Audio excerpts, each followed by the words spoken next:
Okay, so we are on the second part of chapter 16, and we're talking about the fact that Rudy hasn't said anything. There's no point. The sun sank, the water hummed in the pot, and intervals the sound of coughing came from the tent where Winter lay. Then at last the water was hot enough, and Franz, after mixing it with tea, sugar, and a few drops of brandy, took it into him. Saxo and Rudy followed, carrying bread, meat, and cheese, and the three of them crouched beside the Englishman in the brown dusk of the tent. Here, my captain, Franz said, this will make you feel better. Winter stirred and raised himself on one elbow. He slowly sipped the steaming tea and forced himself to swallow a few mouthfuls of food. Already it makes you stronger, does it not? Said Franz. Winter nodded. It'll be all right, he murmured, in the morning. But his appearance belied his words. Under its stubble of beard, his face was pale and sunken. His lips were bloodless, his eyes dull, and he was obviously a man who was near the end of his strength. Partly, of course, it was a result of his injury in the avalanche, partly of the lack of oxygen, which affected him more than the others, because he's not from there, and his long struggle on the wall of the Needle. But even more, it seemed to Rudy watching him, it was simply that he had worn himself out, not so much physically as inwardly, not so much in the actual climbing of the mountain as in the expenditure of will and spirit that had made the climb possible. He had given all of himself, too much of himself, and now the flame that sustained him was fading.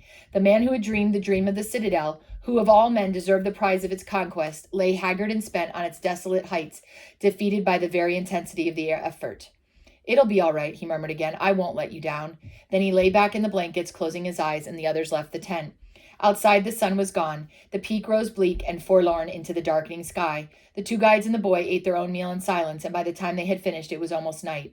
We, too, had best get our rest, Franz said. In the morning it will be hard going, whether up or down. Saxo merely grunted, but now at last Rudy spoke. What do you think, Uncle? He asked. Can Captain Winter go on? Can he make the top? No sooner had he asked the question than he regretted it. So afraid was he of the answer. But Franz simply shrugged and said, There is no telling yet. In the morning we will know. He arose and for a few moments stood looking up into the night.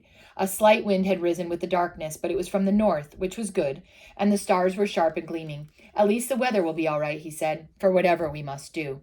Saxo had risen too. Again he was to share the tent with Winter, and taking his pack, he went to its entrance. Call me if he gets worse, Franz told him. Ja, said Saxo. He disappeared, and Franz and Rudy crept into the other tent. They arranged their packs and blankets, took off their boots, and lay down side by side. Good night, boy, said Franz. Good night, Uncle. Then there was silence, then there was darkness, but tired as he was, Rudy could not sleep. An hour passed, perhaps two, and still he did not sleep, and he could tell from his uncle's breathing that he was not sleeping either. Outside the wind whined, cold and thin, over the rocks. At intervals he could hear the sound of Winter's coughing in the other tent. Later, how much later he did not know, he heard footsteps. They came closer and stopped, and from beyond the tent flap came the sound of Saxo's voice. Lerner, he said. Yes, I must speak with you. Franz sat up, pulled on his boots, and crawled outside. Rudy was about to follow, then thought better of it and remained in the tent. Through the canvas he could hear the two men talking. He is worse? Franz asked. Perhaps not worse, said Saxo, but no better. He will not be able to go. It is not likely, Franz agreed. He cannot go up, but only down, and that is the end of it for him. Franz said nothing. But it does not have to be the end of it for us, said Saxo. What do you mean? I mean, it is still possible that we climb the citadel. We? Without him? Yes, it is at most 3 hours to the top. If we start at first light, we can be there by 8 o'clock. Leaving him here alone?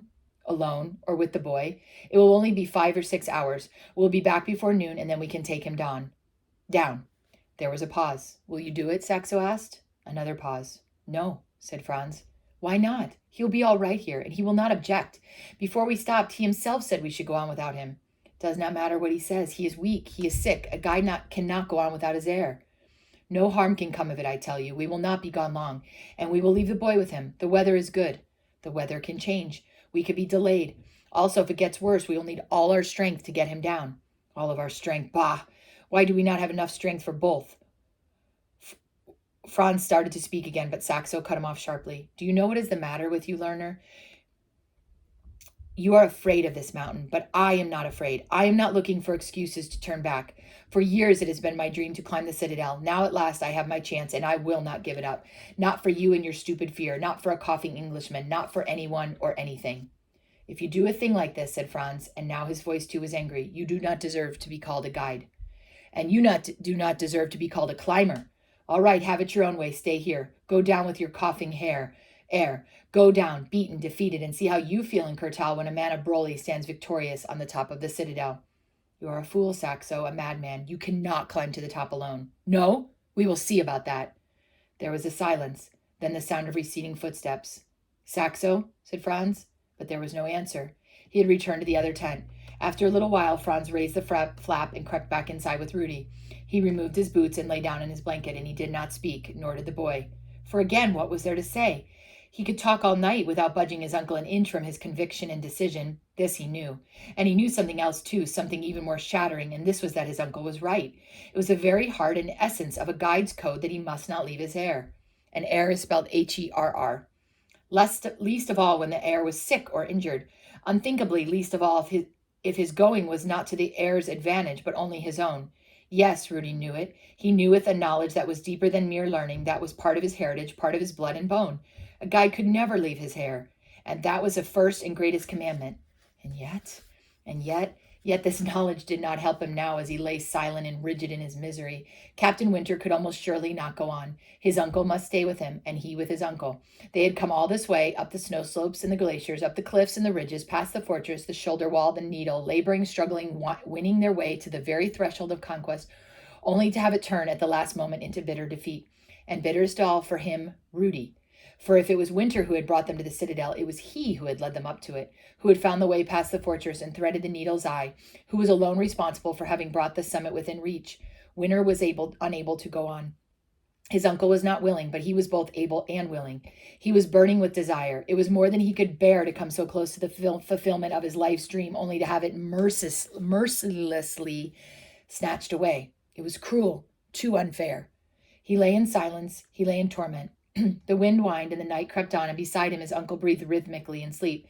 And then at last he, too, slept, and where darkness had been was the shining sky, where the tent walls had been was the white pinnacle of a mountain, and for the 100th time and the last time he was dreaming the dream. Only now the dream was not the same as before. He was not on the pinnacle, but beneath it, struggling toward it, and the more he struggled, the farther away it seemed to grow. Something invisible but monstrous had twined itself about his legs, while pressing down from his back, seeping like a black cloud into his throat and lungs. He strained forward, but remained where he was, cried out, but made no sound. And now, through the cloud, the peak was no longer white, but dark and brooding. It was no longer a peak at all, but something else, a figure, the giant figure of a man. Strangling, paralyzed, he lay at the foot of a nightmare mountain, while the face of Emil Saxo looked down on him with cold and mocking eyes. Then all was dark again. He was awake again. At first he thought it was the dream that had awakened him, but in the next instant he knew it had been something else. It had been a sound. He listened and heard nothing. Even the wind was gone, but still he knew it had been a sound. Carefully, so as not to rouse his uncle, he sat up and lifted the flap. It was still night outside, but that dawn was not far away. A few feet off, across the darkness, was thinner than before, and he could tell hollow. He could see the dim outline of a second tent. No sound came from it. There was no movement. And yet he knew that something was different. Something had happened. For a long moment he sat watching, listening. Then he crept noiselessly from the tent. In stocking feet he crossed the other tent, stopped, listened again. He lifted the entrance flap and peered in. On the left, where they had put him the night before, Captain Winter lay motionless and asleep under his blanket. But the blanket on the right was empty. Saxo was gone. Rudy stood in the dark hollow between the tents, his mind as numb as frozen as it had been in his dream. He looked up at the rocks above him, but there was only darkness. Back at the tents again, crouching low in the night. His first impulse had been to shout, to waken Winter and his uncle, to tell them what had happened. But even as he thought of it, he knew that what the result would be. Winter could not go on. Without him, his uncle would not. They would remain there, miserable and impotent, while Saxo climbed on, alone in triumph, to the summit. It was a thing he could not face, that he would rather have died than face. For another moment he stood motionless in the darkness. Then, without willing it, almost without knowing it, he was approaching his own tent. He was raising the flap, reaching cautiously in, taking his boots and pack and axe. He was sitting on a rock, lacing the boots, rising and slinging on the pack. The pack was so light that he scarcely felt it, for now it no longer held food and equipment, but only a single piece of clothing, only an old red flannel shirt, and lashed to its straps a hand-carved pole. He did not pause, he did not hesitate, for the walking dream in which he now moved was even more powerful than the dream of sleep. Mounting to the rim of the hollow, he began to climb the rocks above. They were steep, but the holds were sound and plentiful, and he made good progress. Around him, the night was fading. The contours of the peak emerged slowly into an ashen half-light. Every few moments between steps he paused and peered upward, but there was no sign of Saxo, no hint of movement in the gray, frozen world that rose before him. Once, only once, he turned and looked back. He stared down at the two tents now far below him and thought of Winter and his uncle lying within them, still asleep. For one shuddering moment, the force that gripped him seemed to loosen its hold. The coils of the dream fell away. His mind was clear, and for the first time since he had awakened, he was aware of just what he was doing. Cold panic filled him. What would his uncle say and do? What would Captain Winter think of him? And then came another thought, even worse than these. The thought that old Tio had left with him when he had said goodbye. What would his father have done in such a situation? Not what he was doing. That he knew. But even knowing it, he could not stop. The moment of clearness passed, the force, the compulsion returned, the consequences did not matter. Right and wrong did not matter. Nothing in all the world mattered except that he must go on.